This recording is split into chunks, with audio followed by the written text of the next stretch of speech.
내년부터 나라에서 주는 돈이 크게 늘어난다는 소식 들으셨나요? 그런데 주변을 보면 나는 해당 안 될 거야 하고 미리 포기하는 분들이 너무 많습니다. 혹시 우리 시청자님도 그러신가요? 정부가 새로운 정책을 발표할 때마다 신문이나 방송에서 잠시 떠들썩하지만 그 내용이 너무 복잡하고 어려운 용어들로 가득 차 있어서 에이, 저런 건 나랑 상관없는 이야기야 하고 고개를 돌리신 적은 없으신지요? 서류는 또 얼마나 복잡한지 신청하러 갔다가 괜히 망신만 당하고 발길을 돌리게 될까봐 걱정되기도 합니다. 특히 나이가 들고 소득이 줄어들수록 이런 혜택 하나하나가 정말 간절해지는데 정작 그 문턱이 너무 높게만 느껴지는 것이 현실입니다. 하지만 만약 그 생각들이 모두 틀렸다면 어떡하시겠습니까? 만약 아주 작은 변화, 내가 미처 몰랐던 새로운 기준 하나 때문에 그동안 받지 못했던 정부 지원금을 이제는 받을 수 있게 된다면요? 오늘 제가 바로 그 이야기를 해드리려고 합니다. 최근 정부가 2026년부터 적용될 새로운 기준 중위소득을 발표했습니다. 이 기준 중위소득이라는 말이 조금 어렵게 들리실 수 있지만 사실은 오늘 우리가 이야기할 모든 혜택의 황금 열쇠나 다름없습니다. 생계비, 병원비, 집세, 그리고 자녀나 손주의 학비까지 나라에서 주는 거의 모든 지원금의 기준이 바로 이 소득에서 시작되기 때문입니다. 그리고 중요한 것은 이 기준 금액이 역대급으로 크게 올랐다는 사실입니다. 기준이 높아졌다는 것은 이전에는 아슬아슬하게 자격이 안 됐던 분들도 이제는 혜택의 문 안으로 들어올 수 있게 되었다는 뜻입니다. 오늘은 이 복잡해 보이는 숫자들과 어려운 정책들을 제가 아주 쉽고 간단하게 우리 시청자님들께서 바로 이해하실 수 있도록 하나하나 씹어서 떠먹여 드리겠습니다. 내년부터 정확히 어떤 분들이 얼마나 더 많은 돈을 받게 되는지, 그리고 특히 어떤 조건들이 우리에게 유리하게 바뀌었는지 속 시원하게 알려드릴 겁니다. 영상 끝까지 보시면 아, 나도 이 돈을 받을 수 있었네 하고 무릎을 탁 치실 분들이 분명히 계실 겁니다.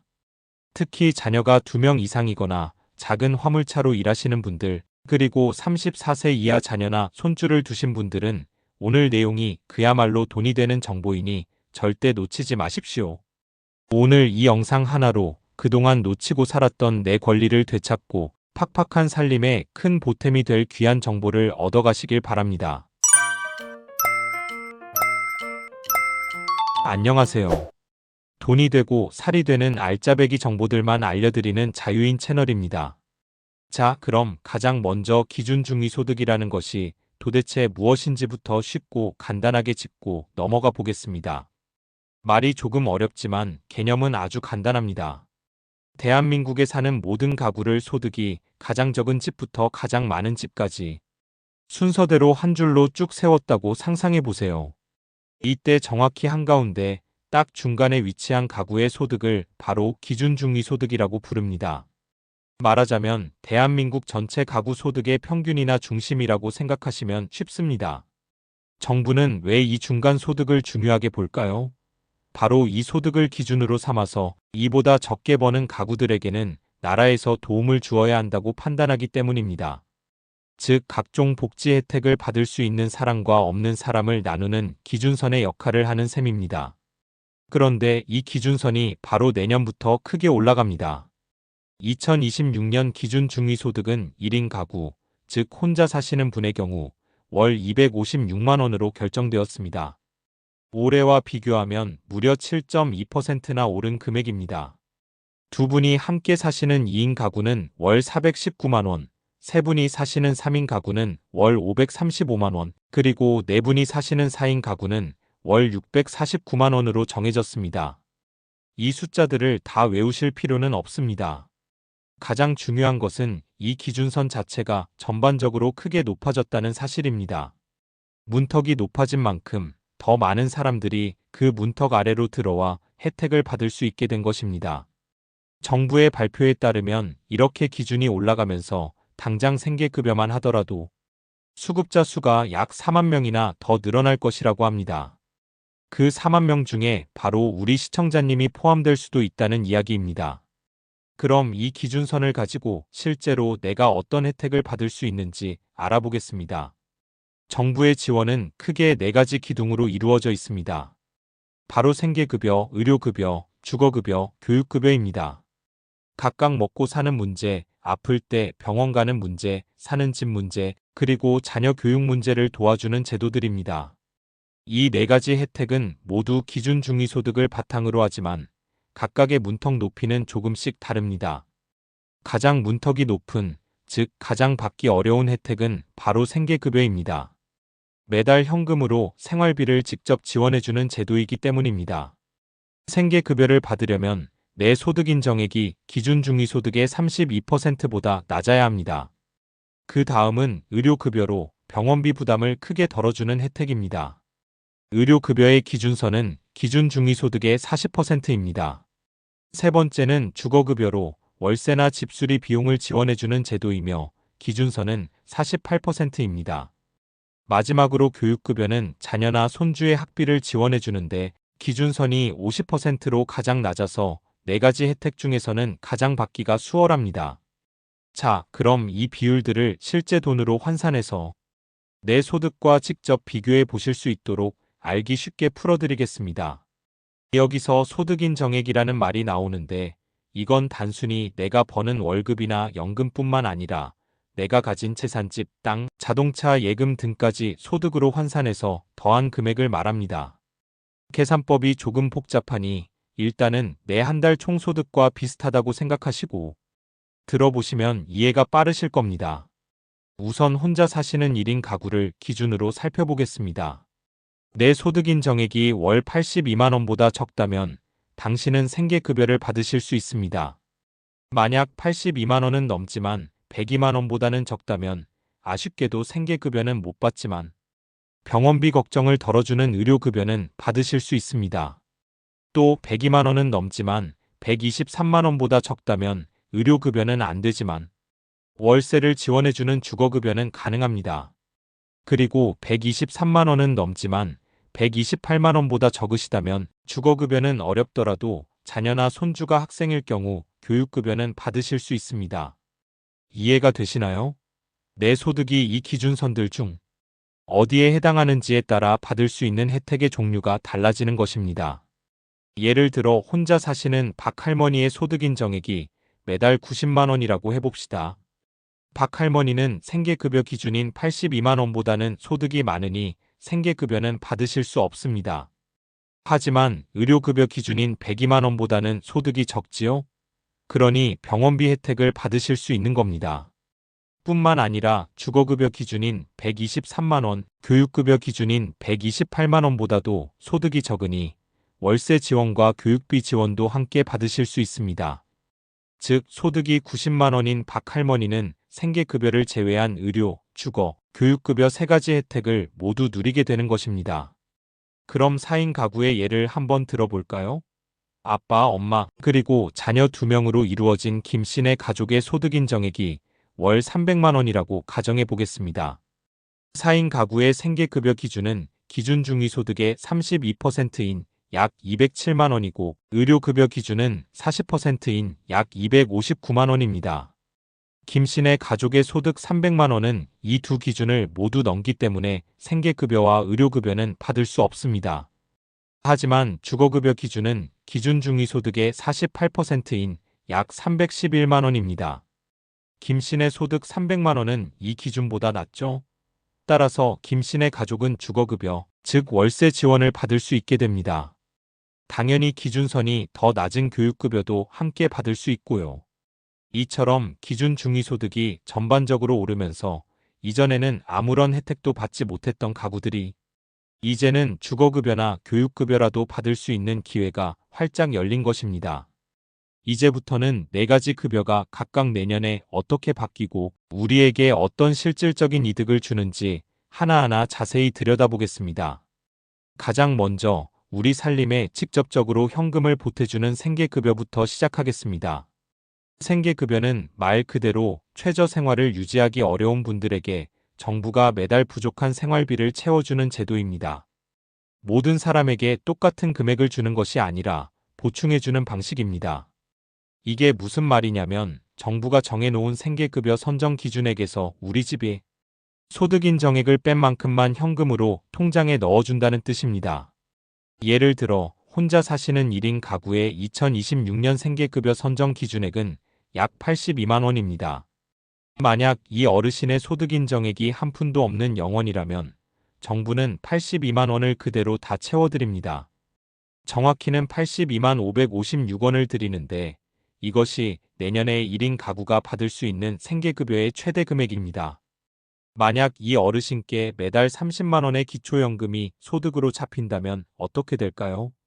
기준액 82만 원에서 소득 30만 원을 뺀 나머지 즉 52만 원을 생계급여로 받게 되시는 겁니다. 이런 식으로 부족한 부분을 정부가 메꿔주는 것이죠. 2인 가구의 경우는 최대 134만 원, 3인 가구는 171만 원, 4인 가구는 207만 원까지 생계급여를 받을 수 있습니다. 이 금액이 바로 생계급여를 받을 수 있는 소득 기준선이면서 동시에 소득이 전혀 없을 때 받을 수 있는 최대 지원 금액이 되는 셈입니다. 그런데 내년 생계급여에서 우리가 정말 주목해야 할 부분은 따로 있습니다. 바로 세 가지 큰 변화 때문입니다. 첫째는 일하는 청년들에 대한 혜택이 늘어나는 것, 둘째는 자동차 재산 기준이 크게 완화되는 것, 그리고 마지막은 조건부 수급자에 대한 관리가 강화된다는 점입니다. 첫 번째, 청년 근로소득 공제 확대 소식부터 자세히 알아보겠습니다. 이건 우리 자녀나 손주 세대에게 아주 반가운 소식입니다. 현재는 29세 이하 청년이 일을 해서 돈을 벌면 그 소득 중에서 40만 원을 먼저 빼주고 남은 금액의 30%를 추가로 또 빼준 뒤에야 그 나머지를 가구의 소득으로 계산했습니다. 소득을 최대한 적게 잡아줘서 청년이 일을 한다는 이유로 그 가정이 생계급여에서 탈락하는 것을 막아주기 위한 장치입니다. 그런데 내년부터는 이 혜택이 훨씬 더 좋아집니다. 먼저 나이 기준이 29세 이하에서 34세 이하로 크게 늘어납니다. 30이 넘은 자녀나 손주도 이제 이 혜택을 받을 수 있게 된 것입니다. 그리고 기본적으로 빼주는 공제 금액도 40만 원에서 60만 원으로 껑충 뛰어오릅니다. 예를 들어 우리 집에 같이 사는 34세 아들이 월급으로 100만 원을 번다고 가정해 봅시다. 예전 같았으면 이 100만 원이 가구 소득에 그대로 잡히거나 일부만 공제되었겠지만 내년부터는 달라집니다. 먼저 월급 100만 원에서 기본 공제 60만 원을 뺍니다. 그럼 40만 원이 남죠? 여기서 끝이 아닙니다. 이 남은 40만 원의 30%, 즉 12만 원을 추가로 또 빼줍니다. 결국 100만 원 월급 중에서 단 28만 원만이 우리 집 소득으로 계산되는 것입니다. 엄청난 차이죠? 이 변화 덕분에 일하는 자녀 때문에 생계급여를 받지 못했던 많은 가정이 새로 혜택을 받을 수 있는 길이 열렸습니다. 두 번째 변화는 바로 자동차 재산 기준 완화입니다. 이건 정말 많은 분들이 오랫동안 기다려온 소식일 겁니다. 지금까지는 수급자 가구가 자동차를 가지고 있으면 아주 엄격한 기준을 적용했습니다. 대부분 자동차 가격 전체를 매달 버는 소득처럼 계산하는 소득 환산율 100%를 적용해서 웬만한 차 한 대만 있어도 생계급여는 꿈도 꿀 수 없었습니다. 아주 예외적인 경우에만 일반 재산처럼 낮은 환산율 4.17%를 적용해줬죠. 그런데 내년부터 정부가 두 종류의 자동차에 대해 기준을 크게 완화해주기로 했습니다. 바로 생계형 화물승합 자동차와 다자녀 가구의 자동차입니다. 먼저 생계형 자동차부터 보겠습니다. 지금은 1000cc 미만의 작은 화물차이면서 차값도 200만 원이 안 되어야만 일반 재산으로 인정해줬습니다. 기준이 너무 까다로워서 실제 생계용으로 트럭을 모는 분들에게는 그림의 떡이었습니다. 하지만 내년부터는 소형 화물차 중에서 차량 가액이 500만 원 미만인 자동차에 대해서도 일반 재산 환산율을 적용해주기로 했습니다. 예를 들어 400만 원짜리 중고 포터 트럭으로 과일 장사를 하시는 분이 있다면 예전에는 이 400만 원이 매달 소득으로 잡혀서 수급자가 되기 어려웠지만 이제는 일반 재산으로 계산되어 소득에 미치는 영향이 아주 미미해지는 겁니다. 생계를 위해 꼭 필요했던 낡은 트럭 한 대 때문에 지원을 받지 못했던 억울한 상황이 많이 해소될 것으로 보입니다. 더 놀라운 변화는 다자녀 가구에 대한 기준 완화입니다. 지금까지는 자녀가 3명 이상이어야 다자녀 혜택을 받을 수 있었습니다. 하지만 내년부터는 자녀가 2명만 있어도 다자녀 가구로 인정됩니다. 그래서 자녀가 2명 이상인 가구가 배기량 2000cc 이하이면서 차량이 10년 이상 되었거나 또는 차값이 500만 원 미만인 승용차를 가지고 있다면 이 자동차 역시 일반 재산으로 계산해 줍니다. 아이들 통학이나 병원 방문 등으로 차가 꼭 필요한 2자녀 가구에게 정말 희소식이 아닐 수 없습니다.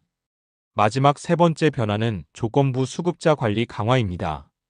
이건 조금 신경 써야 할 부분입니다. 기초수급자 중에서 근로 능력이 있다고 판단되는 분들은 자활 사업에 참여하는 등 일을 하는 것을 조건으로 생계급여를 받게 되는데 이를 조건부 수급자라고 합니다.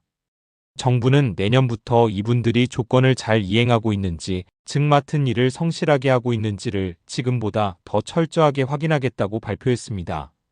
성실하게 참여하는 분들은 아무 문제가 없겠지만 혹시라도 소홀히 할 경우에는 급여에 불이익이 생길 수 있으니 이 점은 꼭 유의하셔야겠습니다. 다음은 두 번째 기둥, 우리 건강을 지켜주는 의료급여에 대해 알아보겠습니다. 나이가 들면 다른 건 몰라도 병원 신세 질 일이 많아지는데 이때 가장 걱정되는 것이 바로 병원비입니다. 의료급여는 바로 이 병원비 부담을 국가가 대신 져주거나 아주 크게 줄여주는 고마운 제도입니다. 의료급여는 수급자의 상태에 따라 1종과 2종으로 나뉩니다. 보통 근로 능력이 없거나 중증 질환을 앓는 등 더 어려운 분들이 1종, 그 외의 분들이 2종에 해당됩니다. 현재 기준으로 1종 수급자분들은 병원에 입원했을 때 본인 부담금이 전혀 없습니다. 외래 진료를 받을 때는 동네 의원은 1,000원, 큰 병원은 2,000원 정도만 내면 되고 약국에서는 약값으로 500원만 내면 됩니다. 2종 수급자분들은 입원 시 병원비의 10%를 부담하고 외래 진료는 동네 의원에서 1,000원, 조금 큰 병원이나 대학병원에서는 진료비의 15%를 부담합니다. 약값은 1종과 같이 500원입니다. 사실 작년에 정부가 이 본인 부담금을 비율제로 바꾸겠다고 발표해서 큰 논란이 있었습니다. 예를 들어 1종 수급자가 동네 의원에 가면 진료비의 4%를 내도록 하는 방식이었는데 이렇게 되면 지금보다 부담이 늘어날 수 있다는 반발이 컸습니다. 다행히도 정부는 이 계획을 우선 중단하고 더 나은 방안을 찾을 때까지 현재의 본인 부담금 체계를 그대로 유지하기로 결정했습니다. 그러니 일단 내년에도 병원비 부담은 지금과 같다고 생각하시면 됩니다.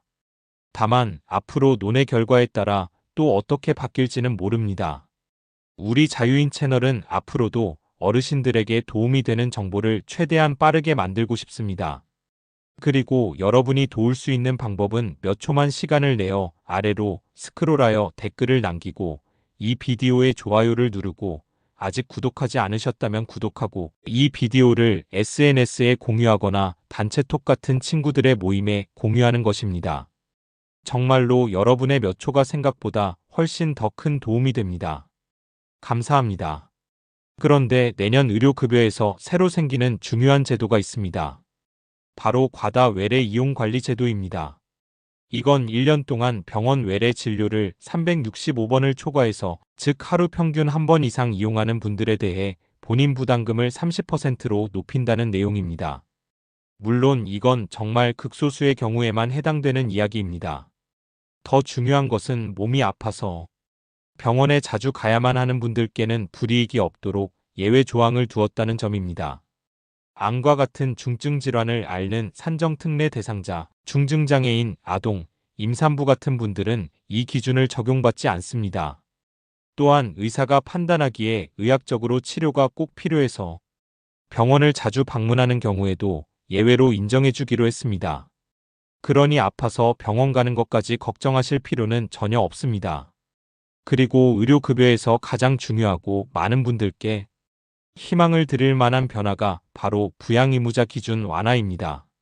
이 부양의무자라는 말 때문에 그동안 눈물을 삼킨 어르신들이 정말 많으셨습니다. 부양의무자란 나를 부양할 의무가 있는 자녀나 부모 등을 말합니다. 지금까지는 내가 아무리 어렵고 가난해도 따로 사는 아들이나 딸이 돈을 어느 정도 번다는 이유만으로 의료급여를 받지 못하는 경우가 허다했습니다. 정부가 그 자녀의 소득 중 일부를 마치 나에게 생활비로 주는 것처럼 간주해서 내 소득으로 잡아버렸기 때문입니다. 이 가상의 돈을 부양비라고 하는데 이 부양비 때문에 수급자에서 탈락하는 억울한 일이 비일비재했습니다. 지금은 부양의무자인 자녀의 소득에 따라 부양비를 15%에서 30%까지 매기고 있습니다. 그런데 올해 10월부터 이 부양비 산정 비율이 10%로 크게 낮아집니다. 예를 들어 예전에는 아들 소득 때문에 나에게 30만 원의 부양비가 책정되어 의료급여를 못 받았다면 이제는 같은 소득의 아들이 있어도 부양비가 10만 원으로 줄어들게 됩니다. 그 결과 이전에는 탈락했던 분들이 이제는 의료급여 수급자가 될 수 있는 길이 활짝 열리는 것입니다. 자녀에게 짐이 되기 싫어서 아파도 아프다고 말 못하고 병원 한번 마음 편히 못 가셨던 우리 어르신들께 이보다 더 반가운 소식은 없을 겁니다. 이것은 단순한 제도 변화가 아니라 수많은 가정을 굴레에서 벗어나게 해주는 아주 중요한 전환점입니다. 이제 세 번째 기둥인 주거급여에 대해 알아보겠습니다. 주거급여는 안정된 주거 생활을 할 수 있도록 도와주는 제도로 새 들어 사시는 분들께는 매달 임차료 월세를 지원해주고 자기 집을 가진 분들께는 낡은 집을 고칠 수 있도록 수선 유지비를 지원해줍니다. 아마 주거급여를 받는 분들 대부분은 새를 들어 사시는 임차 가구일 겁니다. 이분들은 정부가 정해놓은 기준 임대료 금액 안에서 월세를 지원받게 되는데 내년에는 이 기준 임대료가 올해보다 지역에 따라 17,000원에서 최대 39,000원까지 오릅니다. 지원금이 더 늘어난다는 뜻이죠. 이 기준 임대료는 어느 지역에 사느냐에 따라 금액이 다릅니다. 아무래도 집값이 비싼 곳에 사는 분들께 조금 더 지원해주는 방식입니다.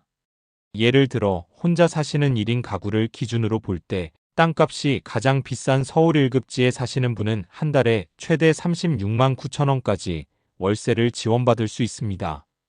경기도나 인천 2급지에 사신다면 최대 30만원까지, 광역시나 세종시 등산급지에 사신다면 24만 7천원까지, 그리고 그 외 다른 지역 4급지에 사신다면 21만 2천원까지 지원받으실 수 있습니다. 물론 이 금액은 최대 금액이고 실제로는 본인의 소득 수준과 실제 내는 월세를 고려해서 최종 지원금이 결정됩니다. 어쨌든 기준액 자체가 올랐기 때문에 전반적으로 더 많은 지원을 받을 수 있게 된 것은 분명한 사실입니다. 만약 자기 집을 가지고 계신 자가 가구라면 집수리 비용을 지원받을 수 있습니다. 도배나 장판 교체와 같은 가벼운 보수경 보수는 3년 주기로 최대 590만원까지 지원됩니다. 창호 교체나 단열, 난방 공사 같은 중간 규모의 보수 중보수는 5년 주기로 195만원을, 그리고 지붕 개량이나 욕실, 주방 개선과 같은 대규모 보수 대보수는 7년 주기로 무려 1,601만원까지 지원받을 수 있습니다. 낡고 추운 집에서 힘들게 지내셨던 어르신들께는 정말 큰 도움이 될 수 있는 제도입니다. 내년도 수선 유지비 금액은 올해와 동일하게 유지된다고 하니 이 점 참고하시기 바랍니다. 어느덧 마지막 네 번째 기둥, 교육급여입니다. 교육급여는 저소득층 가정의 초등학생, 중학생, 고등학생 자녀들이 학업에 어려움이 없도록 교육활동 지원비를 지원해주는 제도입니다. 우리 시청자님들 중에서는 자녀보다는 손주들을 위해 이 정보를 귀담아 들으실 분들이 많으실 것 같습니다. 내년도 교육급여는 올해보다 지원금이 더 오릅니다. 특히 고등학생 지원금이 12%나 올라서 인상폭이 큽니다. 금액으로 보면 1년 동안 초등학생에게는 50만 2천원, 중학생에게는 69만 9천원, 그리고 고등학생에게는 86만원을 지원해줍니다. 이 돈은 학용품을 사거나 문제집을 사거나 체험학습을 가는 등 교육에 필요한 다양한 활동에 자유롭게 사용할 수 있습니다. 여기서 끝이 아닙니다. 이 지원비와는 별도로 고등학생의 경우에는 입학금과 수업료 전액, 그리고 교과서 비용까지도 모두 나라에서 지원해줍니다. 어려운 형편 때문에 아이들 길을 죽이고 싶지 않은 부모님과 조부모님들의 마음을 조금이나마 덜어드릴 수 있는 따뜻한 제도라고 할 수 있겠습니다. 자, 여기까지가 지난 7월 말 정부가 발표한 2026년도 기준 중위소득과 그에 따른 기초생활보장제도의 주요 변경 내용들이었습니다. 다시 한번 중요한 변화들을 정리해 보겠습니다. 청년 근로소득 공제 나이가 34세로 확대되고 공제 금액도 커진 점, 생계형 화물차나 두 자녀 가구의 자동차 기준이 크게 완화된 점, 그리고 무엇보다도 자녀의 소득 때문에 의료급여를 받지 못했던 부양의무자 기준이 대폭 완화된 점. 이 세 가지가 이번 변화의 핵심이라고 할 수 있습니다. 오늘 제가 알려드린 내용들을 잘 기억해 두셨다가 혹시 나도 해당되지 않을까 하는 생각이 드신다면 절대 주저하지 마십시오. 나라에서 주는 혜택은 내가 목소리를 내고 손을 뻗지 않으면 아무도 알아서 챙겨주지 않습니다. 오늘 정보를 바탕으로 용기를 내어 가까운 주민센터 행정복지센터를 방문해 보시길 바랍니다. 찾아가서 내년부터 기초수급자 기준이 바뀐다고 들었는데 저도 해당하는지 상담 좀 받고 싶습니다 하고 당당하게 말씀하십시오.